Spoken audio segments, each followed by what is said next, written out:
Welcome to A Song of Ice and Fire Symposium. My name is Nav.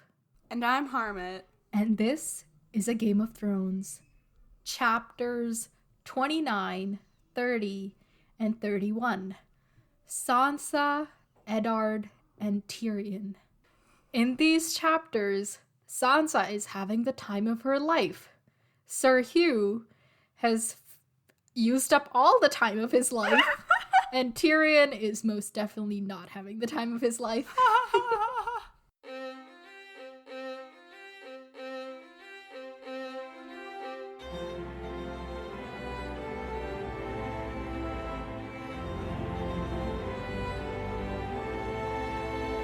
Welcome to the podcast, everyone. And now, Harmat, before I ask you what you thought of these chapters, I'm gonna explain what I thought of these chapters.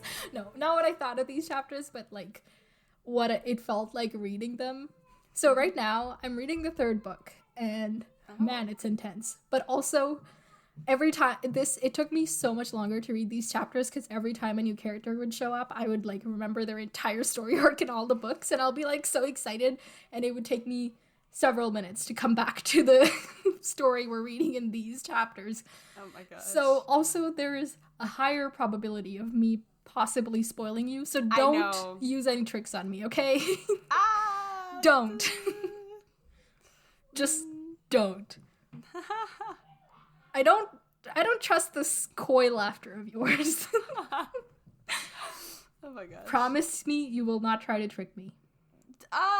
Solemnly swear. I solemnly swear that I am up to no good. Okay, whatever.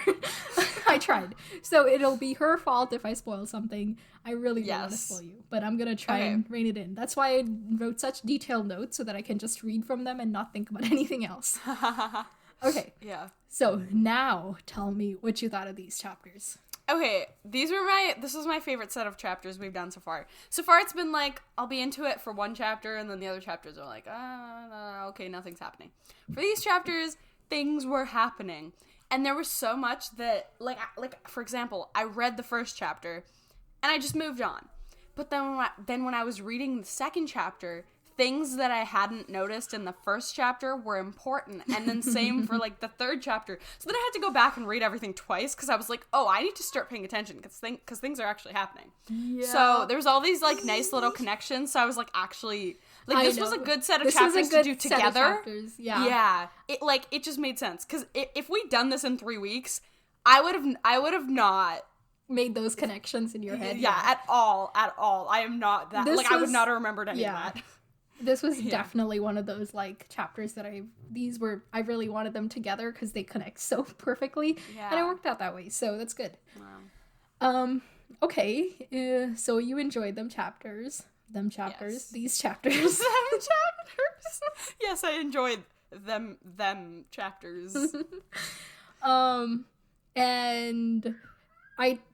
So I'm just going to tell the audience that there was a point where we might have had to reschedule this recording, and I told Harmat to stop reading because it wasn't like she wasn't going to remember anything if we recorded a week from now. But she was so set on finishing the chapter. She was so into it. Oh, it gave me joy. I was like, you cannot tell me to stop reading halfway through. I can't do that. Yeah, anyway, so I'm glad you're getting into it because I can't even. Okay. Every time I read a chapter from, like, the third book right now, I'm like, this is what I'll tell Harmat. I can't, like, I imagine the conversations we'll have as I'm reading. And so they'll be, like, 4 years down the road, but still, you know? Yeah. We'll be, like, broken bones. Okay. Living life. Let's talk about these chapters that we have here now. Okay. So are you ready to do the summarizing? Yes. Okay. 30 seconds per chapter. Stick to the major details. Okay. And I'll just say the next person's name when the 30 seconds are over. Okay? Okay. Ready, set, Sansa. Okay, so tournament day 1, lots of things happen. At the end, we see like 4 prevalent people going off. So Jaime's doing his thing. Both Clegane brothers are doing their thing. King of Flowers. So these four Knight people. of Flowers. Whatever his name. Oh yeah, Knight of Flowers. Okay, they're doing their thing, and then we find out a lot of scary details on Sansa's way home, and then next day, Skip. who's the victor? Okay, Ned. Oh, Gregor wins. Oh, Ned. Oh my gosh, what happens in Ned's chapters? I'm literally forgetting. Oh, Ned's in his room. No, they're he at the talks tournament. to the king. Oh, yeah. What? Oh, yeah, because the king's being stupid. The Sure king's being... you read these yeah, chapters? no. King's being stupid. Ned goes to talk to the king, pacify him because he's a kid, not a king. And then I'm literally forgetting. Switch. Tyrion. What happens in Tyrion? Oh, okay, so they're traveling, and he's like, oh, you tricked me. My wit is my greatest weapon, and you tricked me. And he's been captured, and people from the, like, pub place are there as well. And they're traveling. The inn. And then we see people, and then there's a little mini battle, little preview of battle. And then they're like, okay, well, we have to go. Okay, stop. And then they go. I forgot everything that happened in Ned's chapter. I was like, you mentioned none of the things that connect over the 3 chapters. Because I couldn't remember. Okay, you couldn't remember. Let's try In the and bring moment. your memory back, shall Okay. we? So why don't you start us off with Sansa 2? The problem is that they all connect. So in my brain, I was like, what happened in which chapter? Like that, I was literally like, did that happen in Ned's or in Sansa's? Like, I couldn't even remember. Right. Okay, Anyway. fair enough. Okay, so we're starting off with Sansa. Okay, so Sansa rides to the tournament. She's there, and she's, like, seeing all these knights come in, like, all these people, and she's like, oh my gosh, I know you. Oh, I don't know you. You don't, I didn't hear a song about you. I don't know you. She's kind of observing all these people, and she's talking about, like, she says all these names. She's like, oh, those are people from the Kingsguard. That's Jaime. And right. That's Gregor. So that's these are, like, Jason. the main people that are in there. The people... So there's the Kingsguard. Jaime is part of the Kingsguard, but he's wearing his Lannister armor. There's Gregor Clegane, the Mountain. There's Thoros of Myr, the guy that fights with a flaming sword. Yeah. There's Beric Dondarrion, the guy Jane Poole falls in love with at first sight because he's so handsome. Yeah. There's the Hound, Sandor Clegane. There's Renly. There's Jory fighting on behalf of House Stark. Yeah. There's Loras Tyrell, the Knight of Flowers. And there's also... Lord Jason Mallister and his kids. So the reason I bring them up is because they were the people that Catelyn passed on the way to the inn. Oh yeah. Okay, so like we recognize these people's names, and Sansa is just like recognize these people's names. Well, I recognize these people's names, There we go. and so Sansa's just having the time of her life. This is you know everything she ever dreamed of, knights and gallantry and to think her dad was like, oh, I don't want to subject you to this, and she was like, this is literally what I live for. I think she even said that at one point in like different words. She was like, this is my place. And it's really interesting. So this is like in this chapter what I believe George is doing. He's like pulling apart Sansa's like romanticism of her world. Like, you know, she's like, all these knights and all these fancy people. And then he's like, but knights are terrible. They kill people and they burn people's faces because knights are not real. Or, you know, like there's this rose-eyed view that she has of the world. And he kind of pulls it apart in this chapter, I feel. Yeah. Right? And he's also showing, like, there's the crowds of people that are like, yeah, go kill that guy, or, you know, whatever. But, like, he's showing why people are attracted to violence, because that's what it is. This is not, like, it's presented as if this was, like, the Olympics or sports of some kind, but really these are possibly fatal activities, and people are just so into them. Yeah. Anyway, so I wanted to bring those points out before we get into the minute details. Yes. Okay, so I'll just go through some of the things that happened before we get into some of the major events. So Jory is fighting on behalf of House Stark, like I said, and Sansa's like, oh, he looks like a beggar among the others, so but he does quite well. He beats like a Frey and some other guy. He does well. And but eventually he loses, but you know, so what? There's also Sir Barristan Selmy, who's much older than like pretty much anybody on the field, but he puts up a good fight even against Jaime. So yeah, that's impressive. Kingslayer. And then there's Gregor Clegane, the mountain that rides. Now, in his second tilt against a knight from the Vale, his lance just, slides up his neck and just kills him by accident. It happens, Yeah, it's just, when you're experienced, all of these little mistakes still happen. And also, like, these lances are supposedly meant to break upon impact, but somehow this one doesn't. I don't know. And this kid's, like, armor isn't properly fitted, like, so what? Yeah. Very interesting. Wonder how that happened. Yeah. So anyway, Gregor Clegane kills Sir Hugh from the Vale, which we don't know this guy that's who this is at this point, because Sansa's like, he was no one. I don't even remember his name, and no one else will. There will be no songs sung for him. And she's more sad about the fact that there will be no songs for him than the fact that he's actually dead. Yeah. And she's like, the guy falls right in front of her when he dies, and she's unmoved and just like strangely fascinated by it. So, and she's also like, she's really like for a couple sentences in a row, she's just struggling with like, I should be crying, but I can't. I'm not crying. I should care that my like friends she's really struggling with this should, and you're like, well, Sansa, should is not a good word. You're either gonna cry or you're not. Right, but like she recognizes how she should be behaving, but she's still like, she doesn't care about these people as much. Yeah.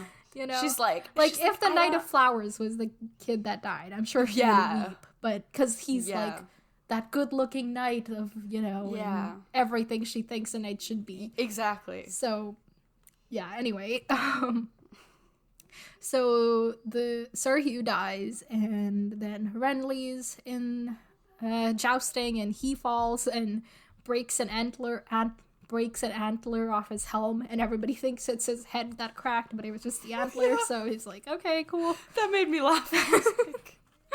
And he's very much like Renly feels like a celebrity. Well, they're all kind of like, they're being cheered on, but he's very much like, he's that like charming, like, oh guys, I lost, like that's, you know what I mean? But even like the common people love him, and he, when his thing, no, sorry, I can't remember, but like I think the Hound throws his like broken antler into the crowds, and the crowd goes crazy over the little bit of gold, and Renly goes like calms him down, and yeah, it was literally, it was such a like, this is my concert, and like I'm trying to calm my fans down, He's crowd surfing. That's literally, yeah. I was like, oh my gosh.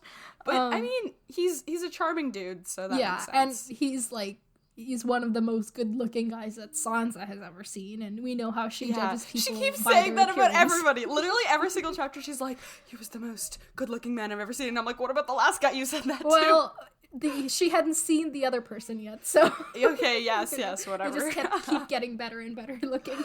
Oh my gosh, yeah. But yeah, so then, with that logic, the Knight of Flowers is the most better. Good. Yeah, is better than everybody. Even, like, Jaime Lannister. Right, yeah. And, like, yeah. Anyway, I'm just thinking of this too hard. So, moving on. All I'm saying is that Renly, like, judging by Sansa's standards, he's very good looking, and that helps him out in the likability, and he's, like, always joking around, Yeah. He's very charming. Yes, exactly. I gotta say, I like Renly. I like Renly. He's just, I feel like he's not like too intense, but he's also not stupid, Right. I mean, nothing that we know of so far. Well, oh my gosh, yeah. We don't really know. I was saying to Nav earlier, I need to stop just trusting these people. Like, I keep trusting these people, and, like, I don't trust anybody anymore. So, you know what? Yeah, maybe he is stupid. I don't know. I don't know if he's stupid. Maybe he is. Okay, all right. Stupid isn't a nice word. Let's move on. So, they fight all day, jousting, poking at each other with sticks, because, that's how it be. That's literally what they're doing. Yes. I'm going to poke you harder and make you fall off your horse. No, I'm going to poke you harder and make you fall off your horse. Yeah. Okay, the Knight of Flowers has a very interesting routine going on. He's like, he wins. Oh, yes. And he goes and gives he circles the crowd. Okay, so he's got his horse, I think, is blanketed in red and white roses. Yeah. And every time he wins, he gives some girl a rose, and to Sansa, he gives a red rose, whereas to everybody else, he gave a white rose. So obviously, he loves her. Obviously. And also, like, all of those, like, first I was like, this guy, why does he have so many theatrics? I mean, it worked out for him in the end, so good for him.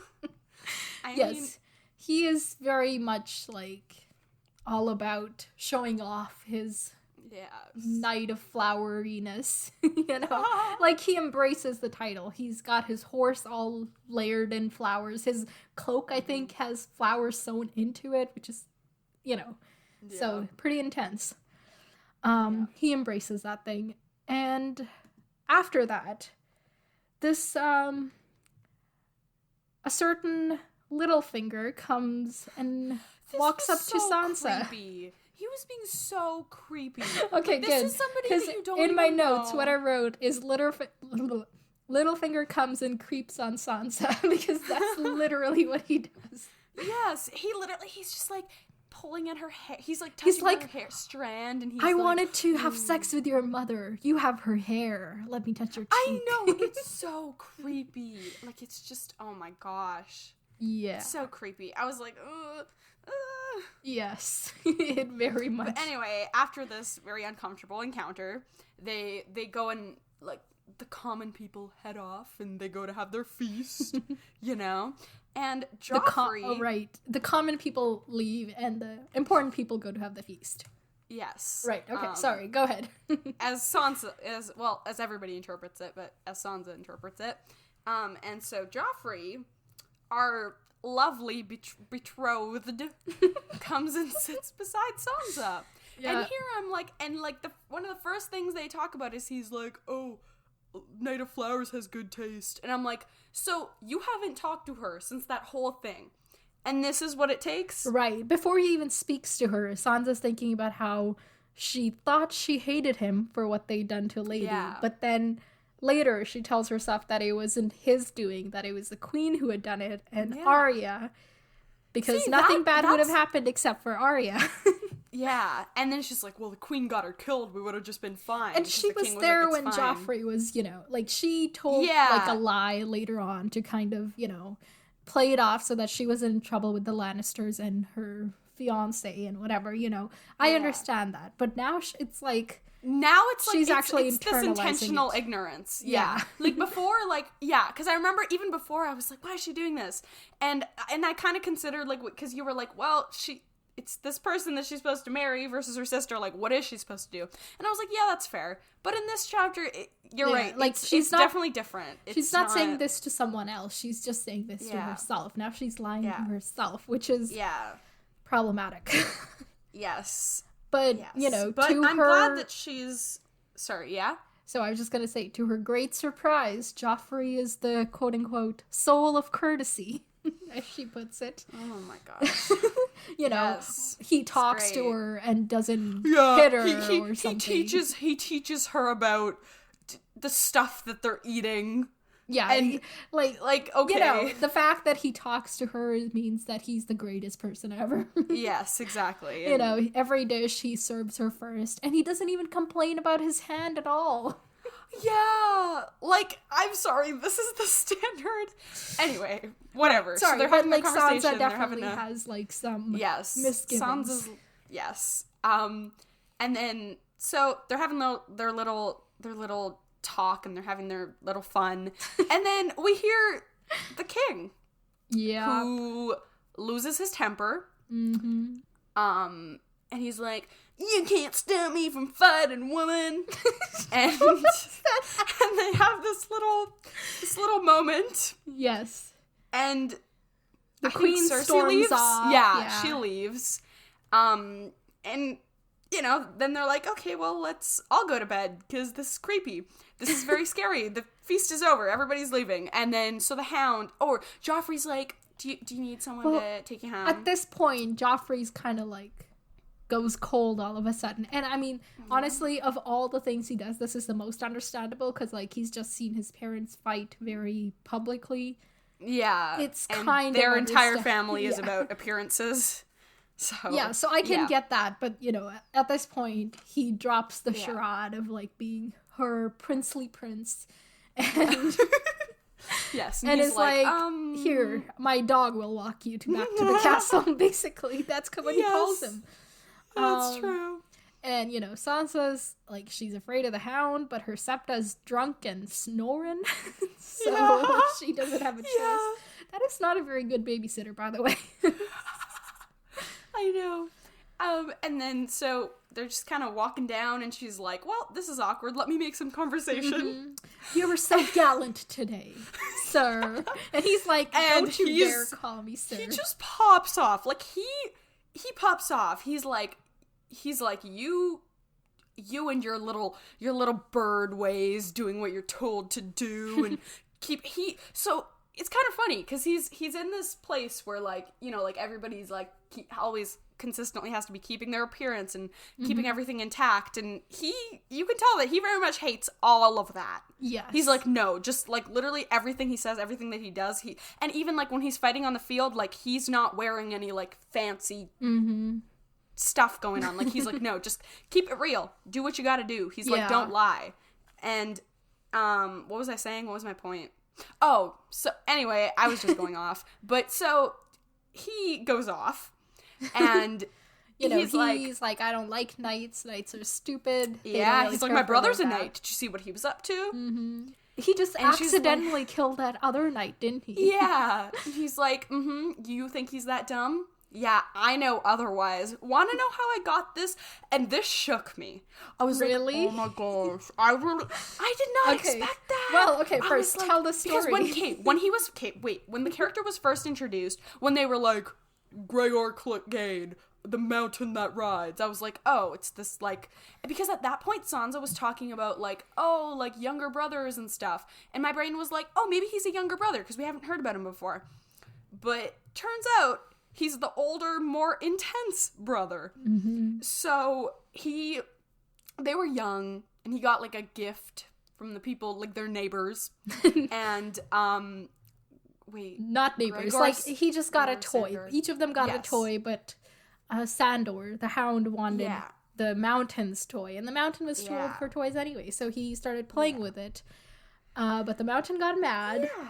And instead of, talking it out, as one should, he just shoved the Hound's face in a fire. As you do. As you do. Jinx! Yeah. Yes, that is what you do. Maybe that's what I should do when my brother uses something of mine. Yeah, do not, please. Of course, I'm kidding. Yes, I know. But like, he was so big, even at like age 12 or whatever, that it took like 3 men to fight him off of the Hound. And and later, they just kind of hit it up. He was like, oh, his bed caught on fire or whatever. Yeah. And Sir Gregor was knighted, and he got all the things. He inherited the titles and the lands and whatever. And that's how he was rewarded for his behavior. And the Hound is not happy. Yes. And he's like, oh, by the way, if anybody hears about this, I will kill you. Yeah. Well, he's like, don't tell your father or your sister. And she's like, I won't. And then he's like, if you tell anyone, I will kill you. I will kill you. Yeah. And it's like, oh, you probably will, because you don't lie and you don't deceive. You like truths. Mm-hmm. That feels like a truth. Yeah. Anyway, that was intense. That was the chapter. I don't have any questions for you at the moment. Let's go through all of these chapters because they're kind of connected, and we'll do predictions at the end. And I believe you have some questions for yourself to ask. Oh my gosh. Okay. All right, so dear Eddard. Eddard. Gotta love Eddard. Okay. So Ned and Barristan are looking at Sir Hugh's body, the guy who died, and so we find out that Sir Hugh was, well, I guess we already knew this, but I'd forgotten about this. But he was Jon Arryn's squire for 4 years, and then he got knighted in memory of Jon Arryn, right before the king went to Winterfell, and right after Jon died. So almost seems like someone's rewarding him for certain services. So okay, why are we talking in this weird cryptic? Like nobody here is. Everybody knows what we're talking about. Okay. So, they are, Ned's wondering if he was killed on purpose, but he's like, there's no real way to know. Yes. And I'm like, Ned, seriously, if you don't know at this point, you're never gonna know. I know. There's even we've had so many Ned chapters, and literally in every single chapter it just gets more and more obvious how out of place he is. Yeah, he does not. Yeah. So they're like, okay, well, I got it. Ned's like, I'm gonna be straight up. I got an awful sleep last night because I was wondering if the King of the Kingdom is gonna die today. And King of the Kingdom is Wilding, and he's like, I am going to. Okay, so throughout all these chapters, instead of calling him King, I've started calling him Kid. So I'm gonna say Kid instead, if that's okay. Sure. Okay. So he is literally a kid. He throws temper tantrums. Can we just use his name, Robert? Robert is hard to say. How about we call him Bobbert? Old Bob. Bob. I'll call him Bob. Okay. Bob is just good. Long as yeah. Okay. Because there's a lot of kids. We're gonna get confused. That's true. Okay, so Bob. So they go to talk to Bob. So Bob is getting dressed in his armor by his Lannister squires, and so they're what was their exact phrasing? Oh, they said this is made too small, and Ned comes in and he's like, "You're too fat for your armor." And at this point, I was like, "Ooh, he said it." You can't cover your mouth. At this point, I was like, "Oh, he said it." And he did. Yes. And Robert kind of is like, oh, so funny. And he sends his squires on a wild goose hunt to go find a breastplate. A breastplate stretcher, I believe. Yeah, a breastplate which is not stretcher. A thing that exists, so he's just gonna, have them run around all day trying to look for it. Which is, I'm not mad. They're Lannisters. He can fool around with them. Yeah. And then, so, Robert's like, Cersei Lyanna would never shame me like that. And Ned's like, bro, you don't even know her. She is just this is just, when you just make stuff up in your mind? Yeah. And you just don't know the truth? Yeah. That's Lyanna is like Robert's manic pixie dream girl. Have you heard that? Right? Yeah. And Ned's like, that's not what she was like. She, you saw the beauty, but you didn't see the iron underneath, I think he says. Yes. And, she was actually intense. And Arya reminds him of her, so we can kind of guess as to what kind of a person she was. Yeah, and I feel like, yeah, she would not I don't see them getting along that much. Mm-hmm. If she's like, oh yeah, he was, yeah. Oh my gosh, yeah. What are you yaying about? Can you explain? Like Lyanna Arya. I remember when he was like, you remind me of my sister, and she got herself killed. So, I was just thinking back to that interaction. Okay. Anyway, he didn't say it. He was thinking it. Yes, but Barristan. So Robert's kind of. Yeah, Barristan is like, okay, well, they're just gonna let you win, because who would risk hurting the king? Mm-hmm. He's like, they're just gonna let me win. And he just kind of this hurts his pride. He is not happy about being reminded or this pointed out to him. And he's like, I am in the wrong place. I am doing the wrong thing. Well, he gets mad and he tells Barristan to leave. Yeah. And at this point, he gets real with Ned. He commands him to have some beer, and Ned takes like a sip. Commands him to shut up and listen to his damn king. Yeah, well, You know? this is like actually a genuine moment of reflection that we have not seen from Robert before. You know, Yes. he admits to But it's very short-lived. Yeah, but like he admits to not being a good king, and the fact that he Yeah. doesn't like being the king. Yeah, He and also he's like apologized. literally... Yeah. He also apologizes for Lady and admits that Joffrey was probably lying. And then he's like, I'm ashamed of having a kid like Joffrey. Like, how did I father such a son or whatever? Or like, how could I have made a son like that, he says. And then he's like, you know, I've thought about just leaving the throne and going being a warrior. But the thought of Joffrey on the throne stops him. So he's like... Maybe by being even an incompetent king, he's helping the kingdom by stopping Joffrey from being king, who we know has, you know. Yeah, but if that's your only, you know, like, he's very much like... Yeah, like find another king. Yeah, like, yeah, but even then, it's like, okay, but there's... Yeah, you know, but that's do the a little law bit of more. this land, you know. Your oldest son is going to be the next heir, so... Yes, exactly. Uh, And he's like, oh, well, you know what? At least I'm better than King Aerys, right? Yeah, you can talk now. Yeah, you right? no, he's like, well, now you can agree and say that I'm a good king. And Ned's like, well, your majesty, about that. And then Robert's like, it's fine. You can never lie for love nor honor. So. Yeah. And he's like, oh, well, it's fine. You know what? You're here, so, like, magically, everything's just gonna get better. So, you know what? Why don't we just talk about the olden days? Because that's where I live. Well, he's talking you know, about how they, like, throw oranges around and stuff. Yeah, when they were like, kids, you know, in the Erie, he's recalling the good old days. And Ned's like, oh, this is the friend I remember. And if I could only prove, you know, that the Lannisters wanted to kill Bran and kill Jon Arryn, that this Robert would listen. Like, he's kind of reassuring himself in that. Yeah, but... You don't think so? I think there's a possibility, but I think that when, like, everybody around him is a Lannister, is he just gonna condemn every single person and be like, you guys are all awful, leave? Like, what's he gonna do? I just don't understand what he's gonna do. He is also in debt to the Lannisters in more than one way. That's what I mean. Like, I just don't, like, if it was, like the Hound or something, you know, you can be like, okay, well, you know, but, like, the Lannisters and the Baratheons, right? That's his last name. Mm-hmm. It's so interconnected now, and there's just, like, they're literally part of the kingdom now. Right, it's complicated, but, you know, if they are just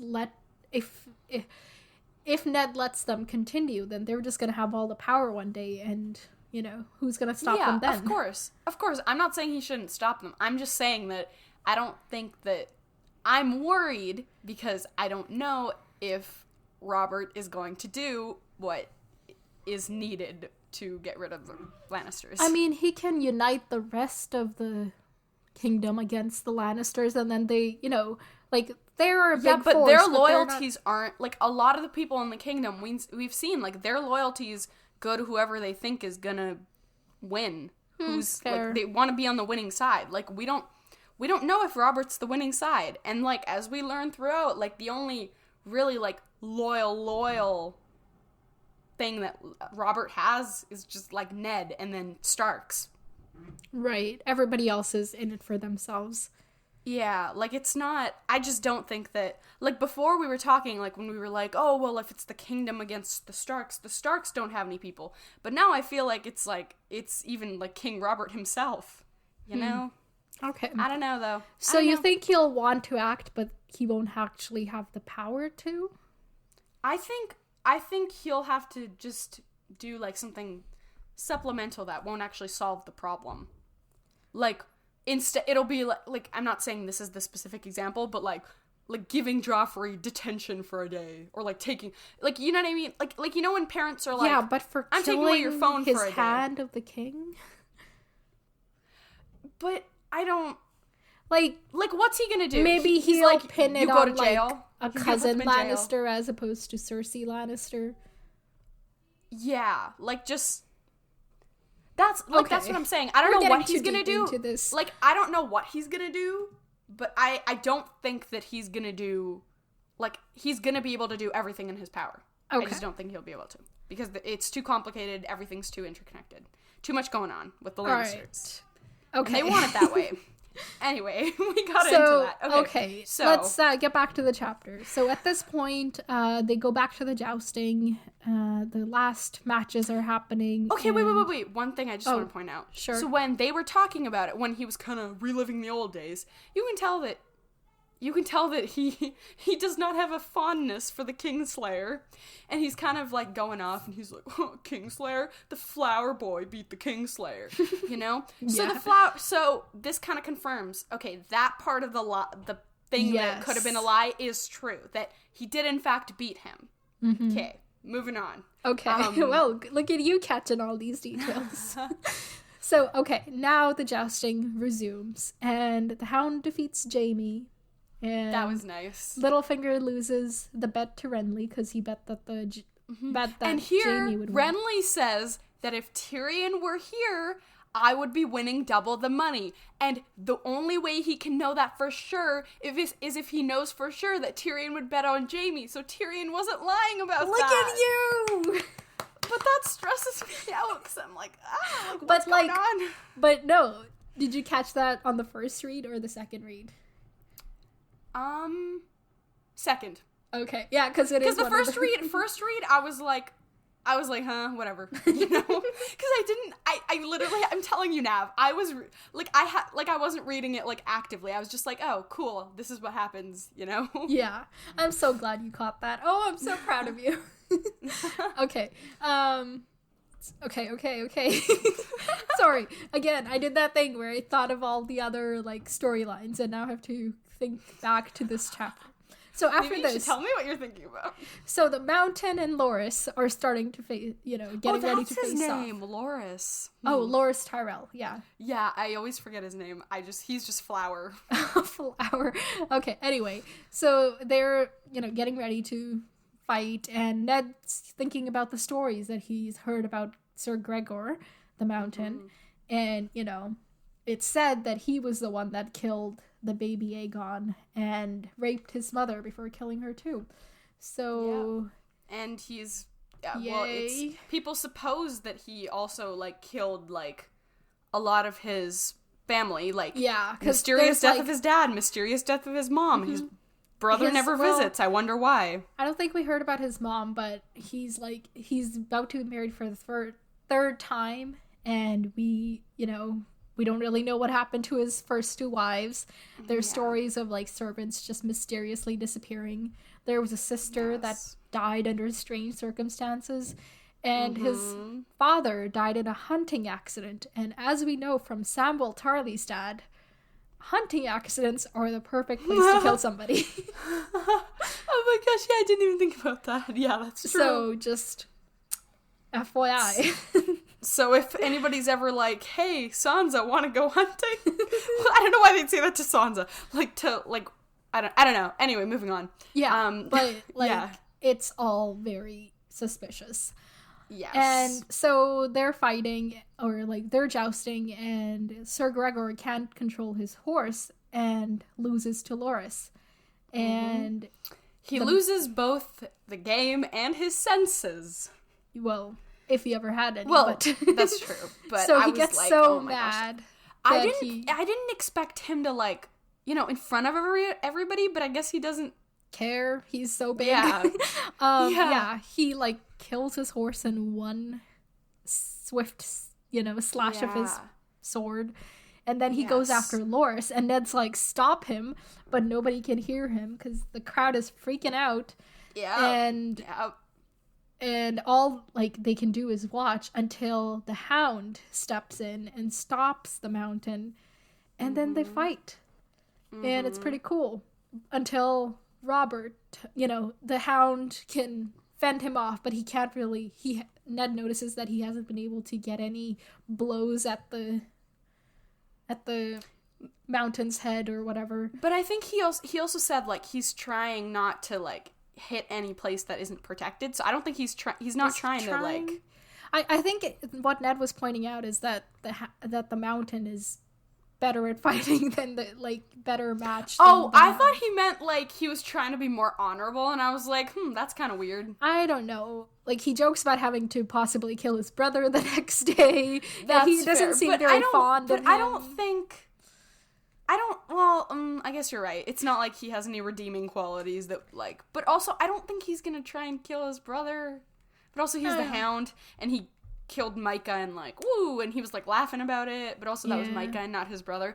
I don't know, it's complicated. I don't know. So, anyway, Robert eventually commands them to stop using his battle commander voice, and the Hound kneels just as Gregor's, like, sword passes over his head, and Gregor is forced to stop and leave, because, the king's there's all these knights that he can fight, a few of them, but he can't fight all of them. So he just storms off all angry. And, and then that's the end of that.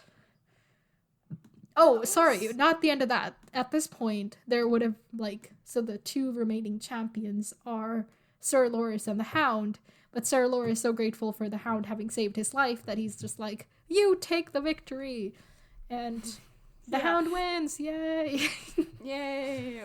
I don't know if he even needs any of that, like, the trillion dragons. Well, he didn't inherit any of his dad's money, so... Yeah, but I'm just saying, like, if for life he's kind of committed to this role, like... Oh, yeah, but, like, you know... Like, he's not gonna have to live on his own, for drinking and other That's things. True. That's fair, yeah. It's never a bad idea to have extra money. Yeah, it's, emergency fund. Just in case. Emergency fund for, what was it, like thousands of people or whatever? Well, I think that was like the total for all the winnings for every winner. Oh, for every single tournament and stuff. Oh, no. Yeah. But I think he got like 20 or 30,000 gold dragons, which is plenty. That's a lot. Okay, so at this point, that, the jousting is done, so they walk over to watch the archery competition, and as they're getting there, Littlefinger claims that Loras played a trick by using a mare in heat to throw off Sir Gregor's horse. Mm-hmm. And, I mean, I don't begrudge him that, if he did. It was smart. It was smart. Not technically against the rules. Mm-hmm. So, they watched the archery. Last time when he'd beaten the Kingslayer, did he win the tournament, or did he just beat the Kingslayer and then lose to someone else? I am not sure, actually. Okay. I guess it doesn't matter if you don't know. Yeah. I was just thinking about it. I was like, if he's already won a tournament, is he trying to...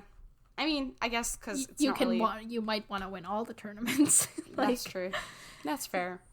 Okay, so they watch the archery, and a guy named Anguy wins. That's the name of the guy. Irrelevant.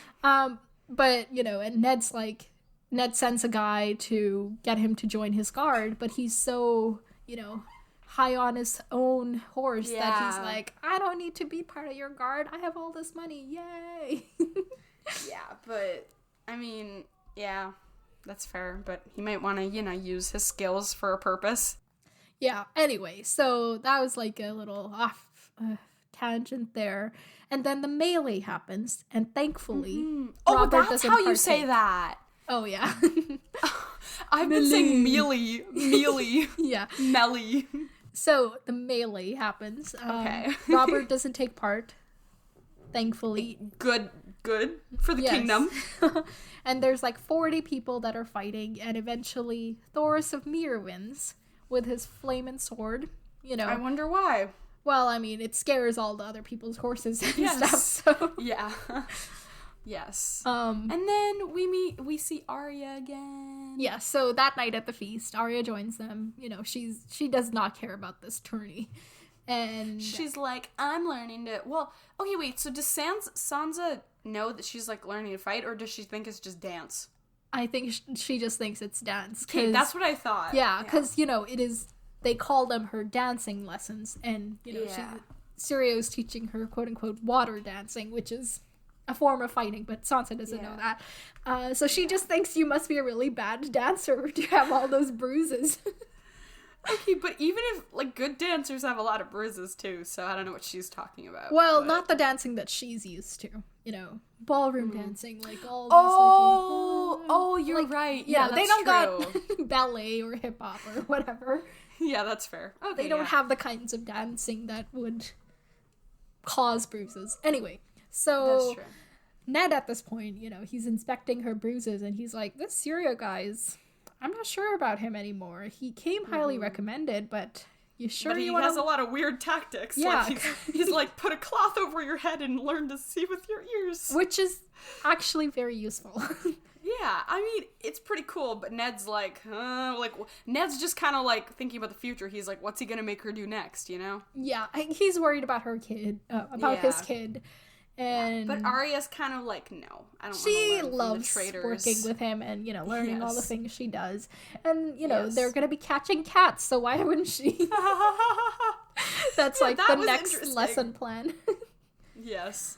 Okay, so at this point, I paused and I sat there for 20 minutes thinking about like Gendry and the significance and like what was going on, and I literally have no conclusion. Here's what I came up with. Okay, which like I looked at later and it just didn't make sense. Let's tell people why you got there. So after the feast, Ned goes to his room, and that's when he's thinking about, you know, what his investigation has uncovered so far. Yeah. So now tell me what your theories are. Yeah. So all of them. No, these are not my theories. These were things that I thought of in the moment because I couldn't think of anything else. Okay. I know that they have been disproven. Okay. So first, because I was like, what would be like the weirdest, most outlandish thing? Because I remember last time when I told you I had an outlandish theory, you thought I'd gotten it. So I was like, it has to be something outlandish. I know that's a stupid reason, but I was like, I need something outlandish. And I was like, it's Daenerys' mom. And then I was like, that doesn't make sense. Who's Daenerys' mom? Like her... Gendry's mom is Daenerys' mom? Yes. So Gendry is Daenerys' Daenerys' mom and the king's son. But so when would the king have the chance I don't know. Okay. I don't know. Remember I told you I don't believe this anymore? These were just outlandish things that didn't make sense to me, but I was just guessing. Just because she had blonde hair. Yes, and because I was trying to think of people in power who it would, like, because I was like, why does it matter that a common person had his, like, son, you know? Okay. Because as Ned's kind of thinking about it, he's like, the other people don't matter. Like, yeah, because he's thinking about other bastards, so there's, like, a boy at Storm's End that they know about, and there's Robert's first bastard, a girl in the Vale, who's older than Robert was when he... you know, sired her, quote unquote. Yes. So that's like a strange thought. Like to realize that you're older than your parents were when they had you. Oh my gosh, yeah, that's weird. Okay, anyway, moving on, that's weird. I lost my thought. Oh, okay. And then this one, like, literally Nav. Like, I'm telling you, none of these made sense. I just wrote them down because I was writing down random things. Just tell me. I was like, it's Lady Lysa. Who's and then Lady I was like, that makes no sense. Lysa, like... No. John like Aaron's his wife. Mom, Gendry's mom is Lady Lysa? Yes. But Lysa has Tully hair. Red. Oh, I didn't know She's that. a Tully. Oh, right, yeah. Like, I don't think there's also a lot of other reasons that doesn't work. Yeah. Okay. That's not the only reason. Like, the red hair is not the only reason that doesn't work.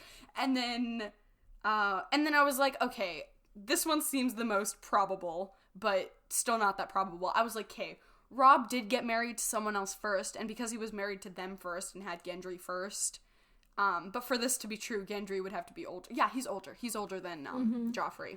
So I was like, oh, he got married to someone else, so legally, because he was already married to them, that kid is But why would he marry, like, a common person? Like, he didn't even want to marry Cersei after Lyanna died.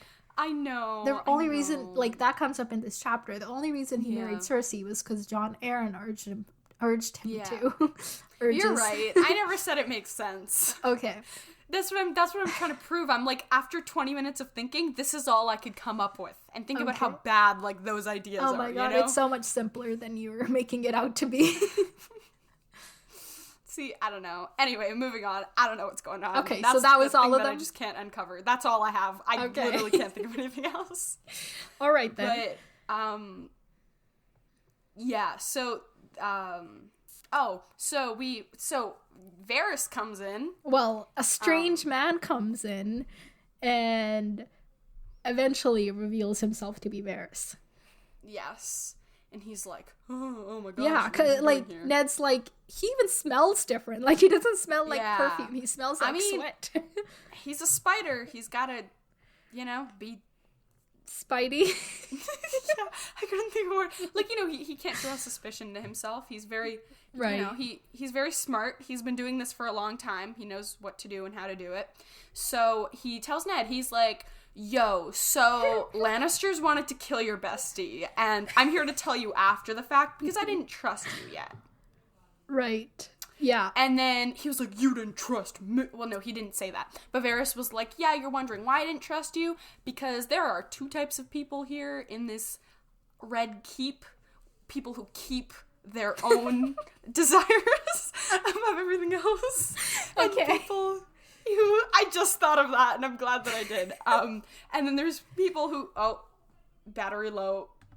Okay. And there's people who keep, the kingdom before their selves. Yeah, people who work for the realm and people who work for themselves. Yeah, and he's like, well, like, now that you kind of, you saved King's life, you brought him to his senses, and nobody else was willing to do that because they were afraid. And he's like, okay, well, good for you, I trust you now, so I'm here. Yeah, so the plan was that the queen forbade Robert from fighting in the melee, which is the best way to guarantee that he will fight in the melee, and that he would, die of a melee accident. Sorry. Yes. And that'll be that. But Ned stopped that plot, so good for him. But Varys, they're both like, they know that they're gonna try again if they've tried now. And Varys is just like, well, we're just gonna have to hope that Robert loves you more than he loves his wife. Because he's like, me, I'm a eunuch, and okay, can we just appreciate that the book actually said manly man like Robert? It said that. I'm not kidding. It says I know. manly man. Doesn't like spies and eunuchs, so, he would chop off Varys' head at any given moment, but Ned he actually likes, so... Yeah, like, he was willing to listen to Ned the way he wouldn't have listened to anyone else, and he's like, you know what? You give me some hope. Right.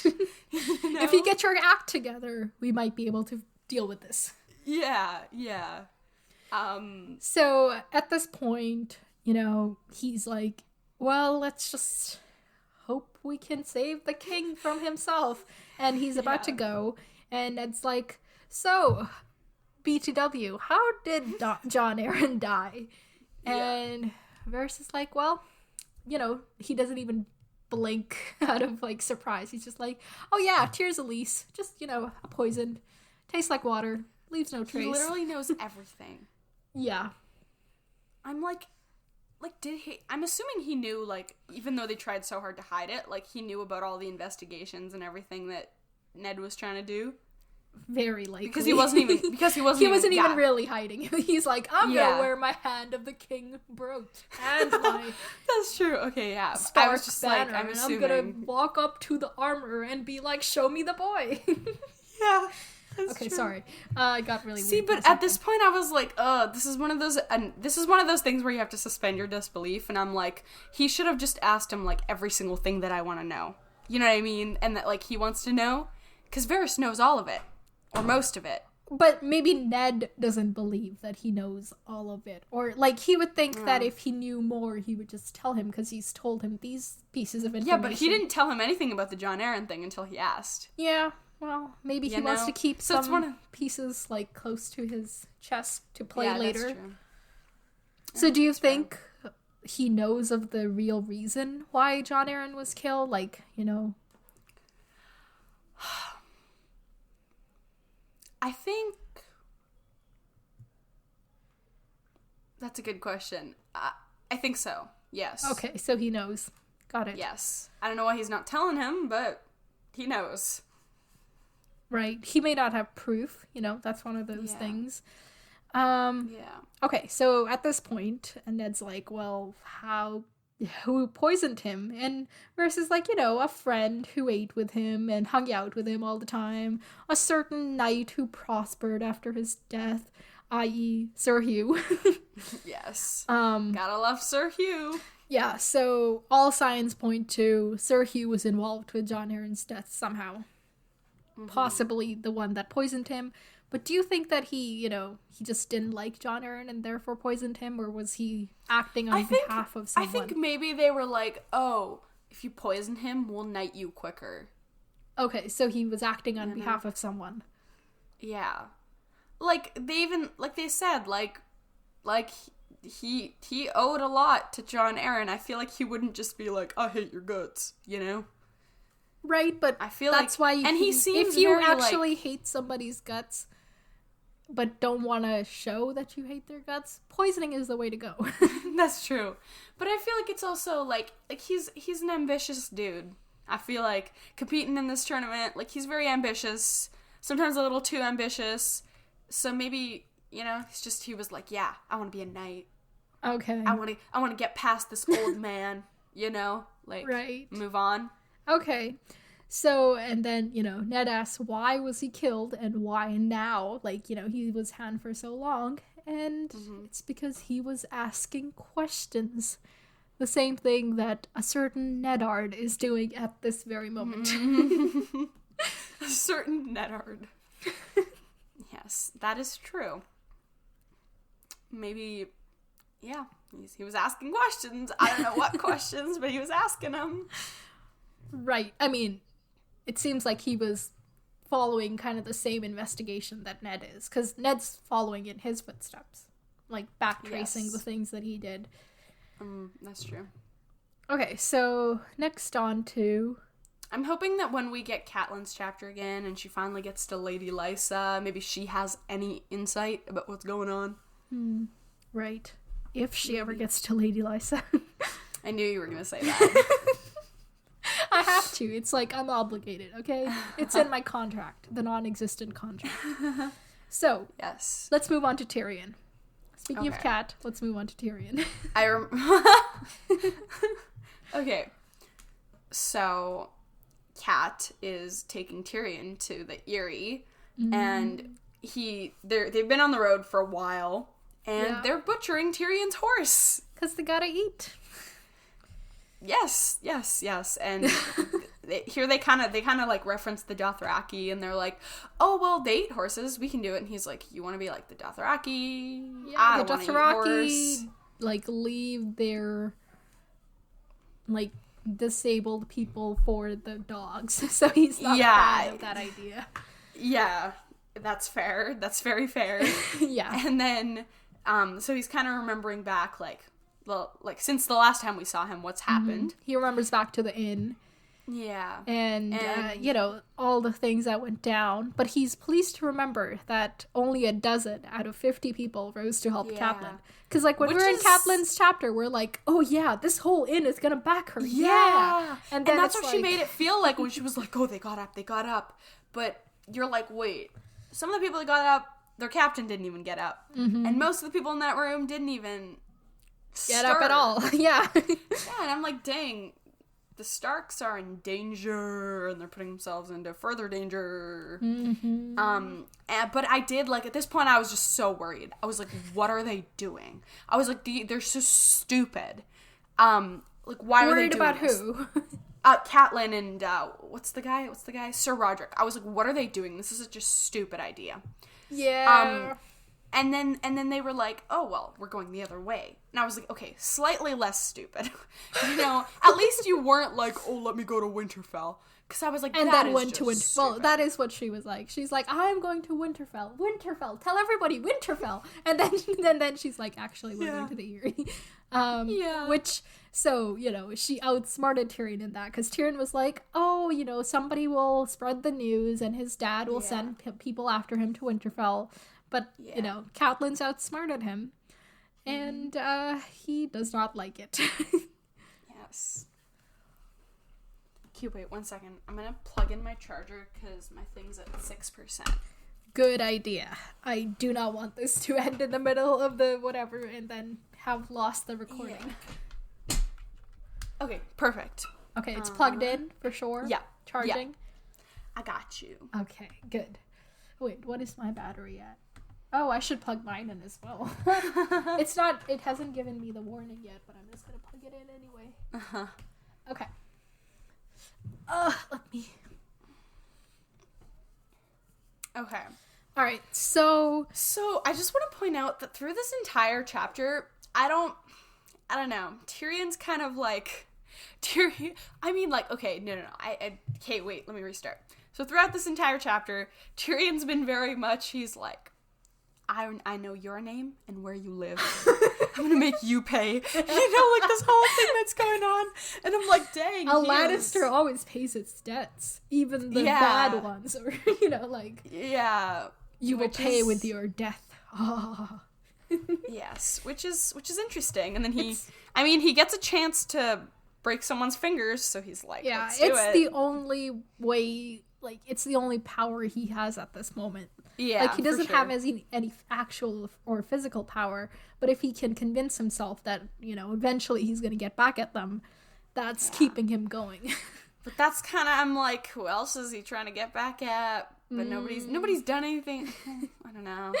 Like, the people that like, his family is the one who mistreats him, and he never bets against his family. So, you know what I mean? Like, he's not going to try to get back at his family, and I'm like, maybe you should be. But anyway, moving on. Right. So they're going, like, they only stop to ever, like, water the horses, and that's it. And they've been going on and on and on, and it is not a sustainable pace they're going at. So Catelyn's men are like, hey, lady, can we slow down for a sec?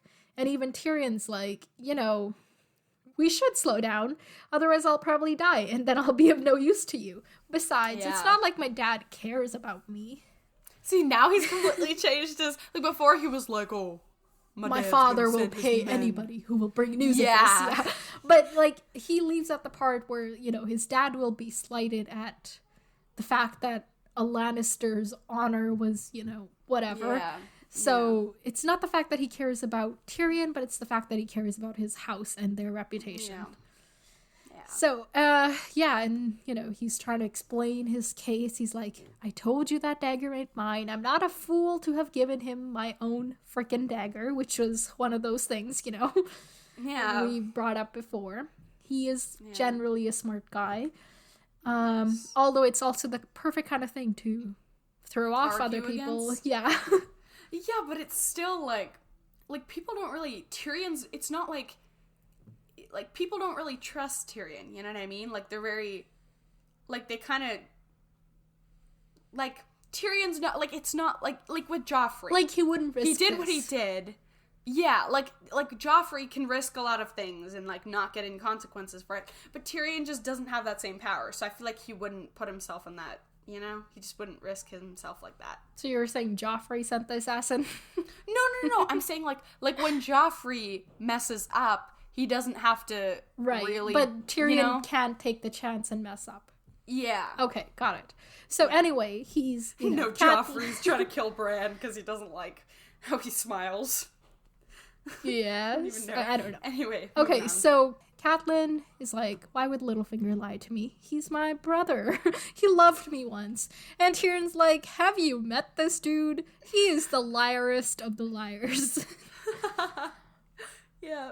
And apparently, Littlefinger claims to have taken Catelyn's quote-unquote maidenhood.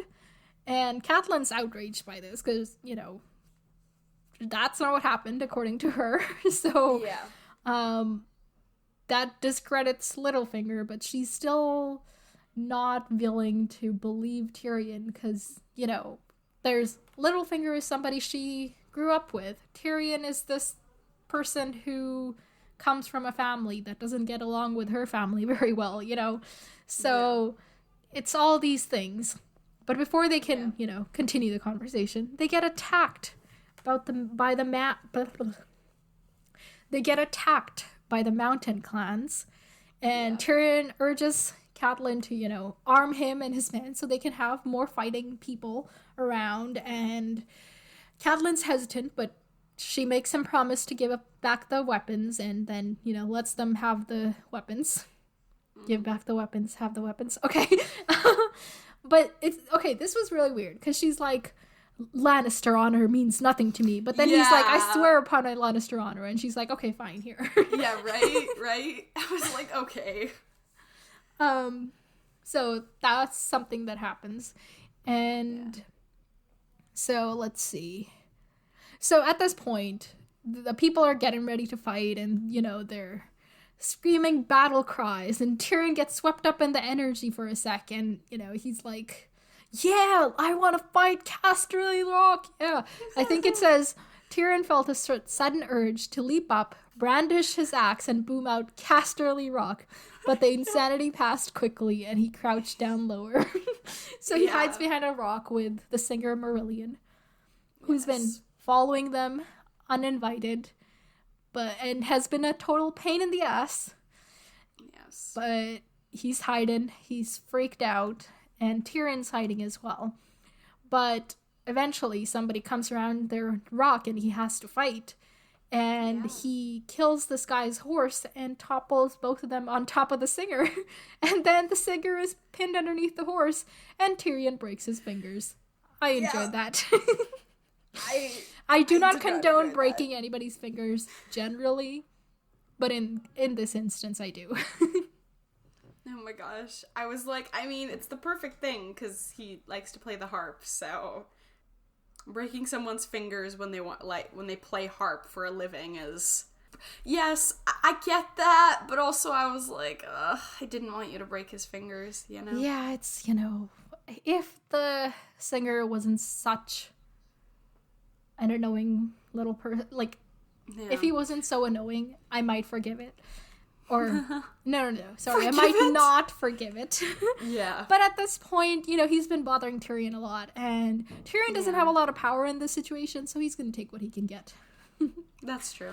So, anyway, at this point, he's, like, dodging around, killing whoever he can, and then he hears Catelyn scream, and he looks around, and there's 3 people surrounding her, and he goes up and kills, like, I think he chops off a guy's leg or something, and Catelyn kills the other guy, and there's a 3rd guy on a horse, and it says the horseman remembered an urgent engagement elsewhere and galloped off suddenly.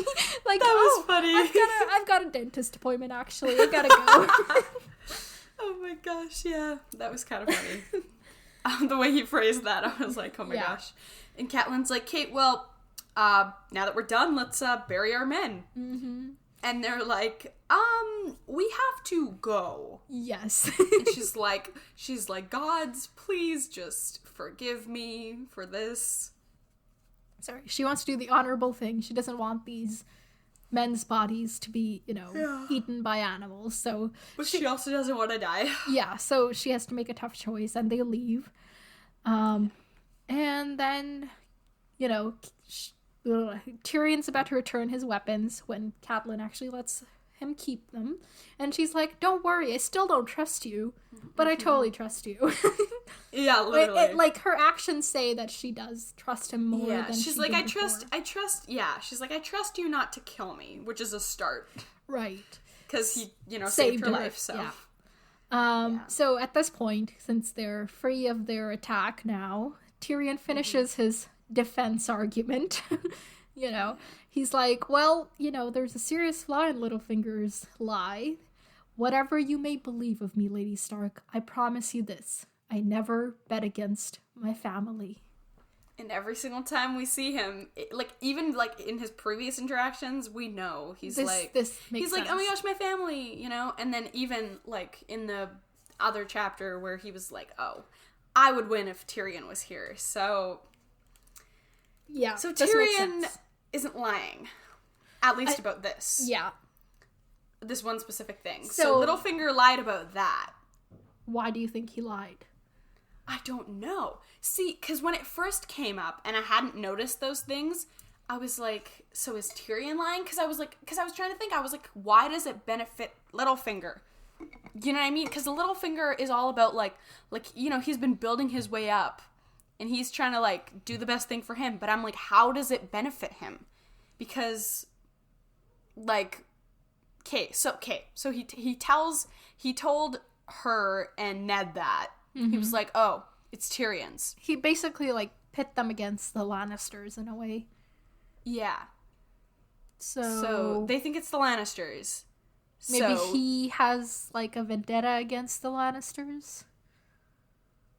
Yeah, but, yeah, that's possible. I'm just trying to think. Same as you.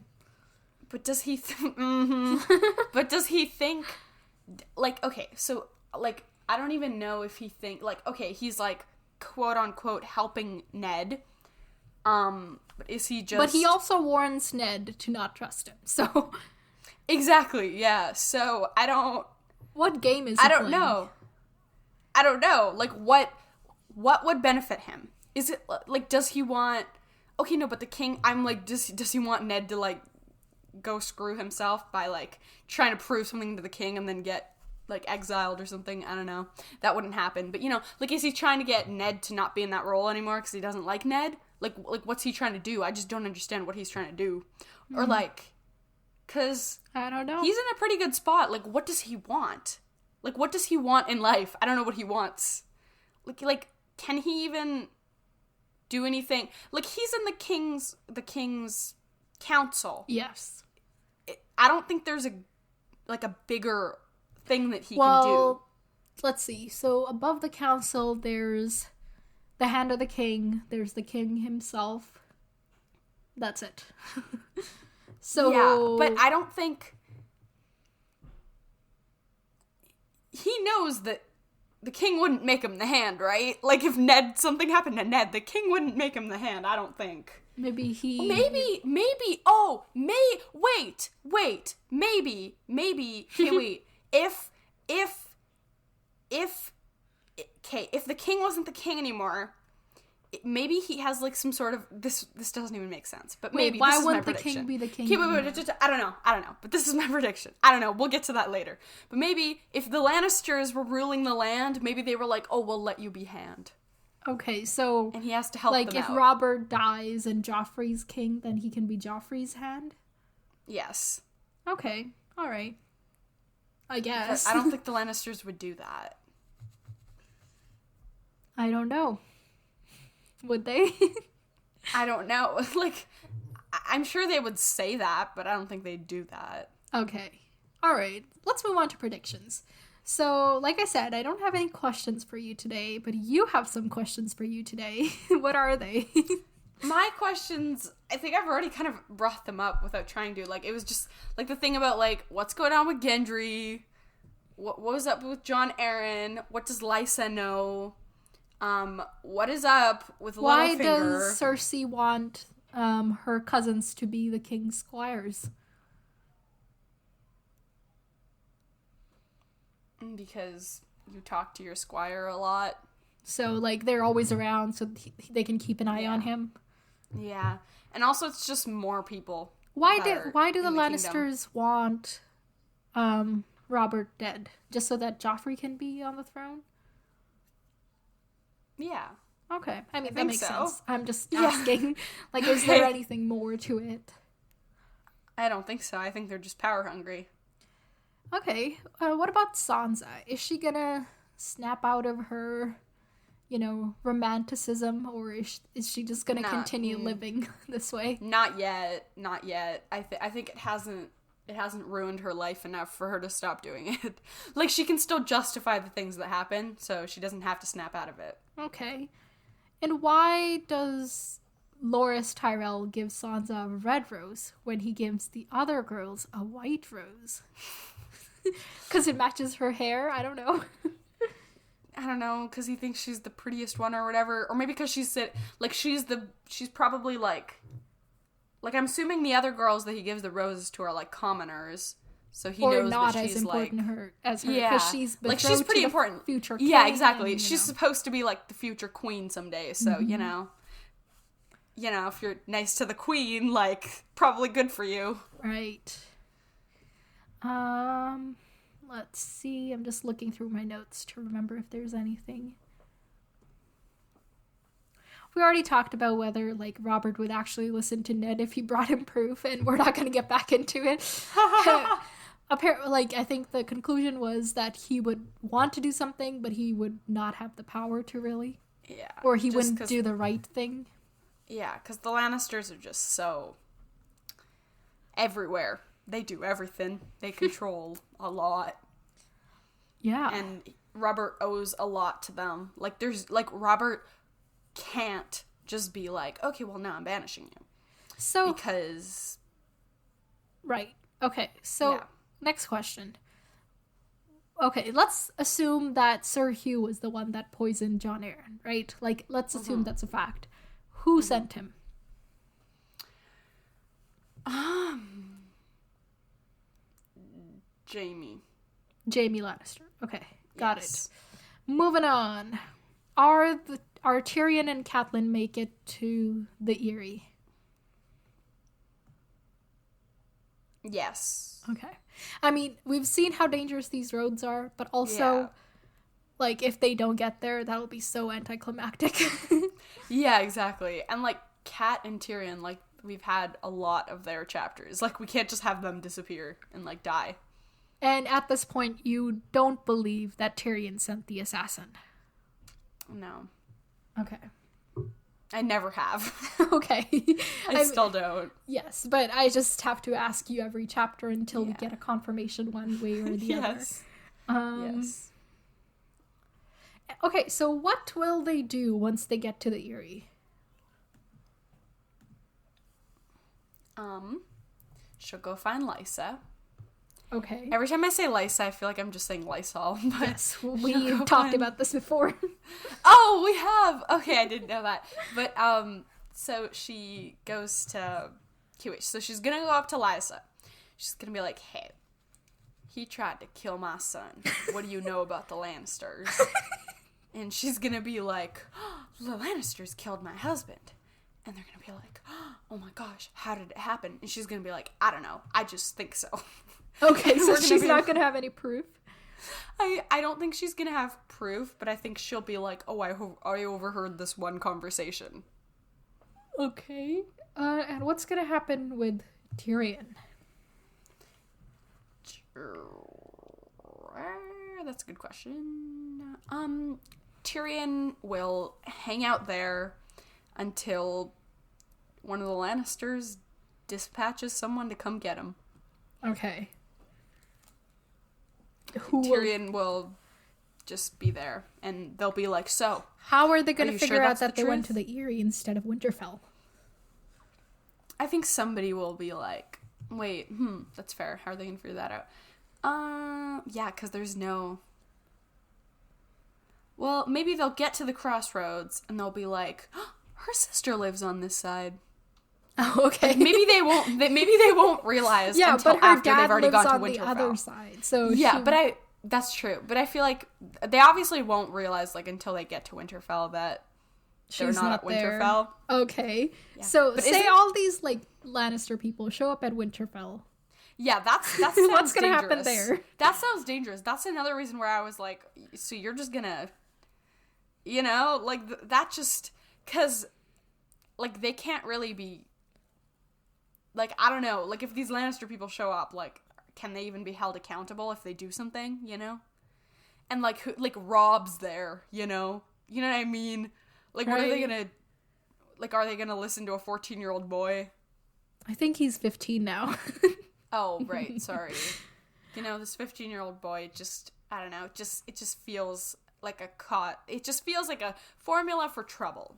Okay. So things will not go well. Yes. In short. Okay. I think that's everything. Can you think of anything else? What's Liza gonna be like? Oh, like her personality? That's interesting. That's a good question. Liza. Oh, all we know is that she was very, like, now she's very, she's not very, like, passive. She's very much like, no, me and my kids are going here. This is what we're doing. So she's gonna be like, I feel like she'll be kind of like she'll be adamant. Okay. And I don't think she's gonna be in like a good place. I don't think she's gonna be like, hey sister. I think it'll be more like, oh my gosh, I haven't seen you in so long. Oh my gosh, sis, you know? Okay. I think it'll be like a sad reunion because so many sad things have happened. I think she'll be sad but stubborn. Okay.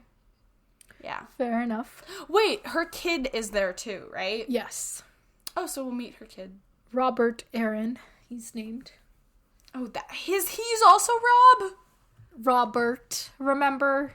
Oh my gosh, we already know 3 Roberts, bruh. No, Rob is Rob with 2 B's, no ert. Wait, his name is just Rob? Yes. Oh, okay, that's good. Okay. So Ned's son is just Rob. Yeah, so Robert Aaron is actually named after Robert Baratheon, because John Aaron liked Robert Baratheon. And remember at his deathbed, he was calling for Robert, but they didn't know if it was Robert the King or Robert the Kid. Yes, that is true. I forgot that.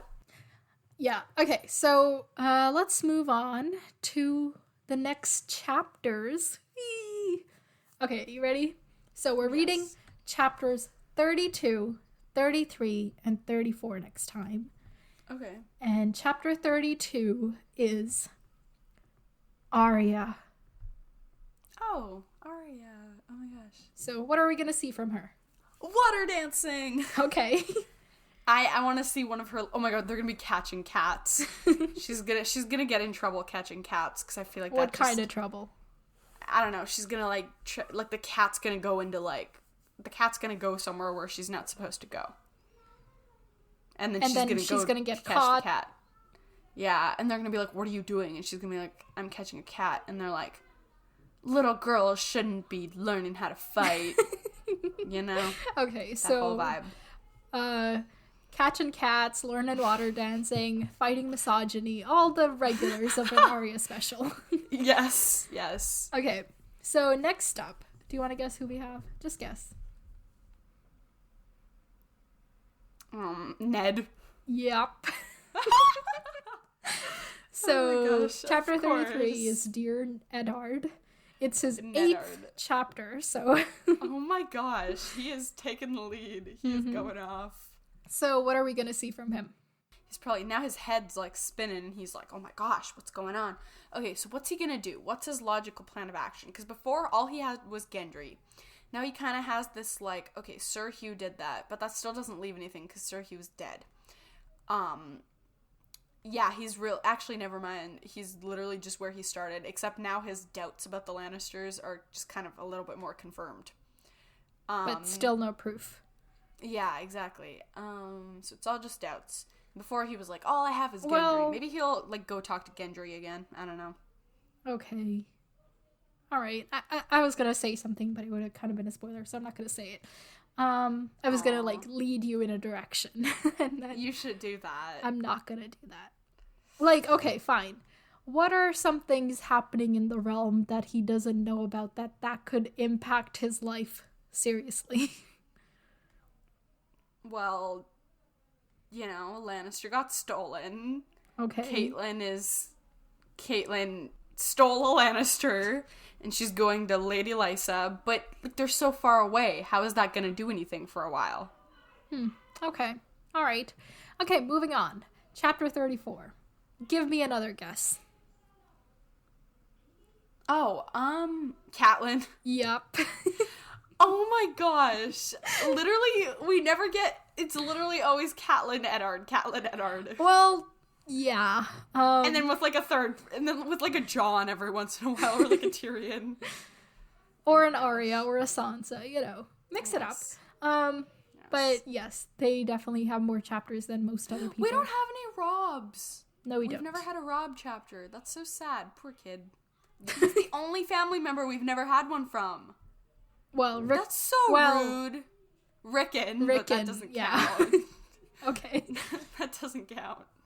Poor Rob. Maybe Rob doesn't have interesting enough thoughts for us to be in his head. I don't know. Okay, so what are we gonna see from Catelyn?